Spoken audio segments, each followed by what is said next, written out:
Blog করে স্নান তো করলাম, পরে করবো।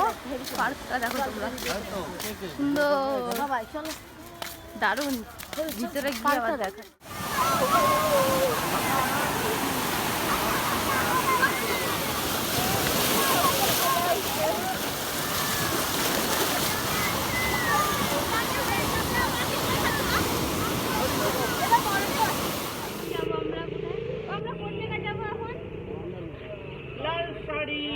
আরে ব্লগ আমরা লাল শাড়ি আছে, লাল শাড়ি নো নো নো লাল শাড়ি, লাল শাড়ি অন্য জায়গা থেকে ওই কোন জায়গা ভালো করে ব্লগ করব। লাল শাড়ি, লাল শাড়ি যাও কোন জায়গা দিয়ে আমরা দেখাবো।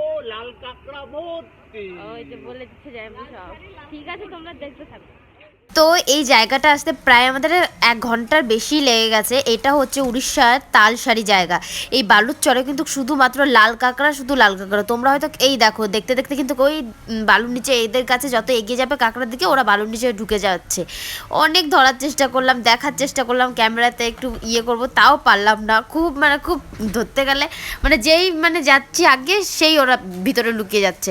তো যাই হোক, এদিকে দেখো আমি তোমাদের দেখানোর চেষ্টা করছি, কিন্তু কিছুতেই আমি দেখাতে পারছি, কারণ আমরা নিজেরাই ভালো করে দেখতে পারি না। যে এগিয়ে যায় সেই ওরা চরের নিচে ঢুকে যায়। তো যাই হোক, তারপরে একটা মন্দিরে চলে গেছিলাম।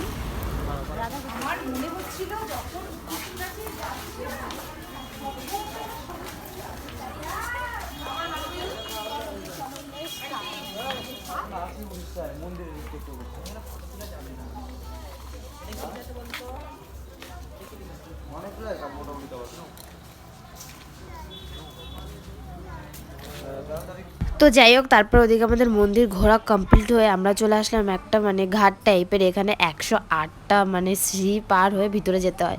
খুব কষ্ট হয়ে গেছিলো। গিয়ে দেখি কিছুই নেই, শুধু সমুদ্রের জল, আর কিছু নেই, কোনো দোকানপাট কিছুই নেই। বেকার বেকার আসলাম, এত কষ্ট হয়ে গেছিলো কি বলবো। আর সবার, শুধু আমার একার নয়, সবার কষ্ট হয়ে গেছিলো। আর বাচ্চাগুলোকে নিয়ে উপরে উঠতে পারবে, সবার জান হাতে চলে এসেছিলো।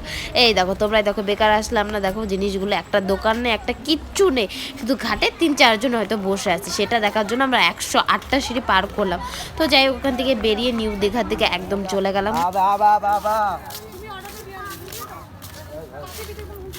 আজকে একটু ফাঁকা ফাঁকা আছে। এইখানে বেশি ব্যাগেরই দোকান, ব্যাগ আর এই মুক্ত ওই যে শামুকের সেগুলো দিয়েই বানানো।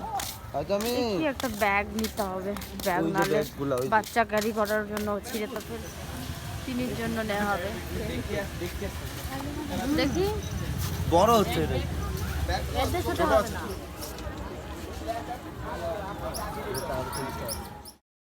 তো এখন আমরা বেরিয়ে যাচ্ছি দীঘা থেকে। আমরা যাব এখন হোটেলে। হোটেল থেকে আমাদের দীঘা আসতে 10 টাকা ভাড়া।